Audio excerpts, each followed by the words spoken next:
Time flew by, and before I knew it, the third anniversary of my brother's passing arrived. After the memorial service, Cindy stopped me. This will be the last memorial gathering. Don't ever contact me again. Huh? What do you mean? We're cutting ties for good. I'll even file the necessary paperwork to end our legal relationship. We'll be complete strangers. This can't be. My name is Michelle, and I'm currently a 30-year-old office worker. I have a brother named David. He's 7 years older than me and has always been kind. When I was little, he used to take me to the park and play with me, and he was also great at helping me with my studies. My brother and I were the only family I had. After our parents passed away in a car accident when I was 15, my brother got a job and took care of me. He supported me through high school and even helped me attend college. I'm incredibly grateful to him. About 5 years ago, my brother married a wonderful woman named Cindy. I was thrilled that he found such a great partner. Since he had been like a single father, sacrificing his precious 20s to take care of me, I felt indebted to him. Cindy is elegant, gentle, and a perfect match for my kind-hearted brother. Sometimes, I visit their home, and the three of us share meals together. Cindy has always been very fond of me. I was glad that my brother had built a happy family. But then, something happened. My brother passed away 2 years ago when he was 35. The cause was cancer that he had been battling for 3 years. I resented God, wondering why it had to be my family enduring such pain. Yet, despite his own suffering, my brother always wore a smile for me. Michelle, with your lovely smile, I want you to keep laughing. Even though he knew his time was limited, he tried to impart important lessons to me. He believed in maintaining hope and living with a smile. I realized that I shouldn't be the only one wearing a gloomy expression when my brother had made peace with living the rest of his life this way. So, until he passed away, I made an effort to interact with him while wearing a smile. Still, when he did pass, it was incredibly heartbreaking. I cried a lot and felt down for a while. However, I remembered my brother's words from when he was alive and made an effort to live as positively as possible, always wearing a smile. Even though I still haven't fully overcome my brother's death and sometimes feel like crying out of the blue, I know I need to live with a positive outlook, for my brother's sake. About 3 months after my brother's passing, I visited Cindy, my sister-in-law. However, I was surprised by her appearance, specifically, her clothing. She was dressed in high-end designer outfits, prominently displaying logos. Previously, Cindy had been fashionable but never overtly flaunted her wealth. She used to have a modest and refined image, but now she looked like an Instagram influencer, beautiful on the outside, but it was hard to tell how she earned a living. Michelle, what brings you here all of a sudden? Cindy asked. Oh, well, I was just wondering how you've been. I'm doing well, Cindy said cheerfully. I felt shocked. It almost feels like she has fully adapted to life without him. While I didn't want her to be perpetually sad, and ideally, she'd find a way to recover from my brother's passing. However, it's disheartening that despite it being only 3 months since my brother's death, she seemed so detached or unburdened. Had he not been such an important presence in her life?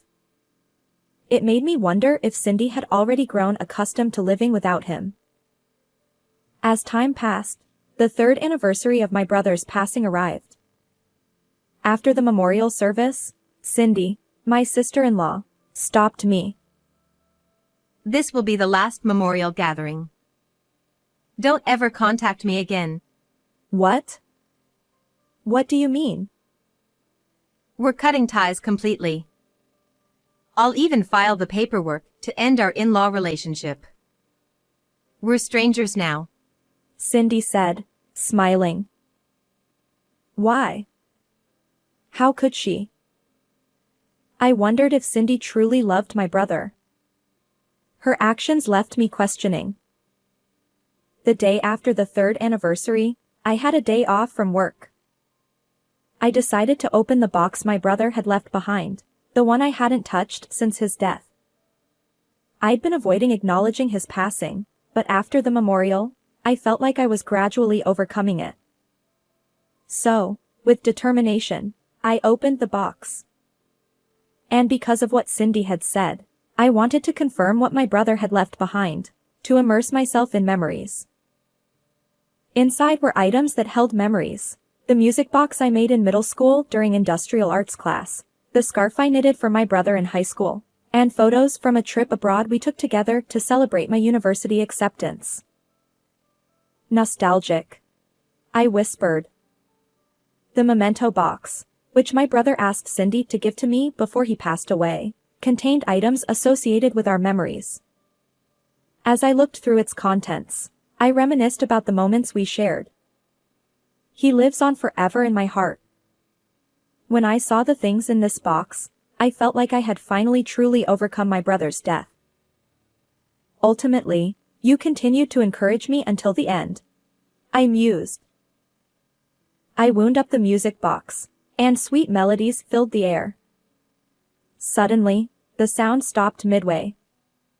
Wondering if it had broken due to its age, I opened the small lid covering the gear mechanism.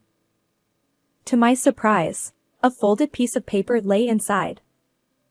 What could it be? I carefully unfolded it, revealing my brother's handwritten words, a letter addressed to me. The contents of my brother's letter are as follows. Michelle, I hope this letter reaches you safely. After I found out about my cancer, Cindy discovered the insurance policy. Insurance? You see, I had intended to name you as the beneficiary. Since I'll be gone, and you won't have any blood relatives left, it seemed fitting. Life is unpredictable, and even if I were to marry, you would still be the most important person to me, my beloved sister, Michelle. So, despite getting married, I didn't change the beneficiary to Cindy. Furthermore, as our marriage progressed, I began to suspect that Cindy was more interested in my earnings. Her spending habits became extravagant, and she started making requests for money. Once she learned about the insurance policy, our arguments and fights escalated. And since I've been hospitalized, Cindy rarely visits. It's surprising, isn't it? My brother, having graduated from a prestigious university and working for a major corporation, could have easily supported me through college. Initially, Cindy seemed elegant and sincere when my brother first got married. But appearances can be deceiving. And here's the continuation of my brother's letter. Perhaps Cindy has somehow changed the beneficiary of the insurance from you to herself. So if my insurance money doesn't come to you, it's a complete crime. Consult a lawyer immediately. I was in shock for a while after reading the letter. After regaining some composure, I followed my brother's advice and consulted a law firm right away. The fact that I still hadn't received the insurance money even after the 3rd anniversary of my brother's passing indicated that Cindy had indeed changed the beneficiary without my knowledge. Now it all made sense, the lavish lifestyle Cindy had been leading. In short, Cindy had embezzled the insurance money and was living a life of luxury.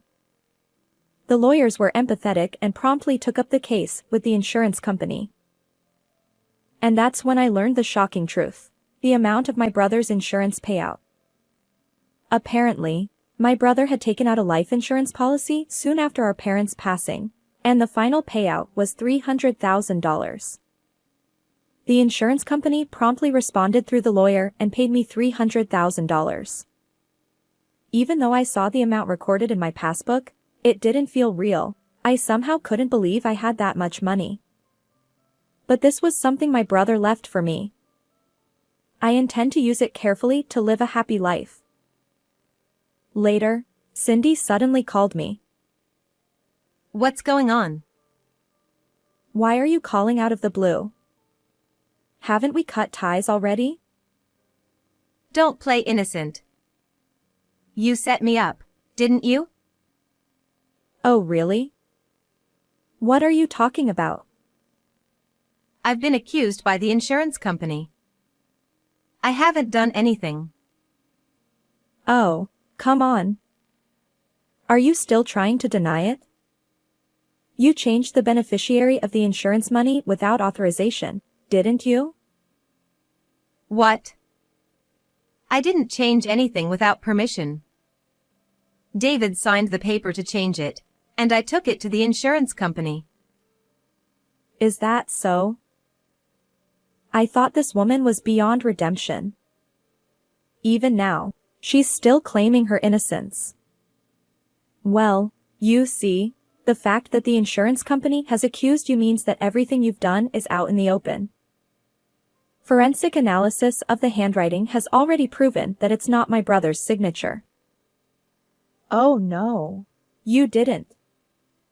Who would have thought you'd cozy up to someone at the insurance company and try to split the insurance money?